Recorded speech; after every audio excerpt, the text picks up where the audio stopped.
दुनिया का सबसे महंगा हीरा बाजार में नहीं मिलता। वह एक साधु की हथेली में छुपा था और जिसने उसे पकड़ लिया वह सफल हो गया। एक साधु था। वह रोज घाट के किनारे बैठकर चिल्लाया करता था, जो चाहोगे सो पाओगे, जो चाहोगे सो पाओगे। बहुत से लोग वहां से गुजरते थे, पर कोई भी उसकी बात पर ध्यान नहीं देता था और सब उसे एक पागल आदमी समझते थे। एक दिन एक युवक वहां से गुजरा और उसने उस साधु की आवाज सुनी, जो चाहोगे सो पाओगे, जो चाहोगे सो पाओगे। और आवाज सुनते ही उसके पास चला गया। उसने साधु से पूछा, महाराज, आप बोल रहे थे कि जो चाहोगे सो पाओगे, तो क्या आप मुझको वो दे सकते हो जो मैं चाहता हूं? साधु उसकी बात को सुनकर बोला, हाँ बेटा, तुम जो कुछ भी चाहता है मैं उसे जरूर दूंगा। बस तुम्हें मेरी बात माननी होगी। लेकिन पहले ये तो बताओ कि तुम्हें आखिर चाहिए क्या? युवक बोला, मेरी एक ही ख्वाहिश है, मैं हीरों का बहुत बड़ा व्यापारी बनना चाहता हूं। साधु बोला, कोई बात नहीं, मैं तुम्हें एक हीरा और एक मोती देता हूं।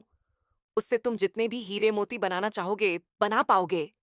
और ऐसा कहते हुए साधु ने अपना हाथ आदमी की हथेली पर रखते हुए कहा, पुत्र, मैं तुम्हें दुनिया का सबसे अनमोल हीरा दे रहा हूं।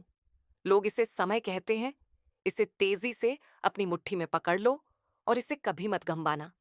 तुम इससे जितने चाहो उतने हीरे बना सकते हो। युवक अभी कुछ सोच ही रहा था कि साधु उसका दूसरी हथेली पकड़ते हुए बोला, पुत्र, इसे पकड़ो। ये दुनिया का सबसे कीमती मोती है। लोग इसे धैर्य कहते हैं। जब कभी समय देने के बावजूद परिणाम ना मिले तो इस कीमती मोती को धारण कर लेना। याद रखना, जिसके पास यह मोती है वह दुनिया में कुछ भी प्राप्त कर सकता है। युवक गंभीरता से साधु की बातों पर विचार करता है और निश्चय करता है कि आज से वह कभी अपना समय बर्बाद नहीं करेगा और हमेशा धैर्य से काम लेगा। और ऐसा सोचकर वह हीरों के एक बहुत बड़े व्यापारी के यहाँ काम शुरू करता है और अपनी मेहनत और ईमानदारी के बल पर एक दिन खुद भी हीरों का बहुत बड़ा व्यापारी बनता है। मित्रों, समय और धैर्य, वह दो हीरे मोती हैं जिनके बल पर हम बड़े से बड़ा लक्ष्य प्राप्त कर सकते हैं। अतः जरूरी है कि हम अपने कीमती समय को बर्बाद ना करें और अपनी मंजिल तक पहुंचने के लिए धैर्य से काम लें।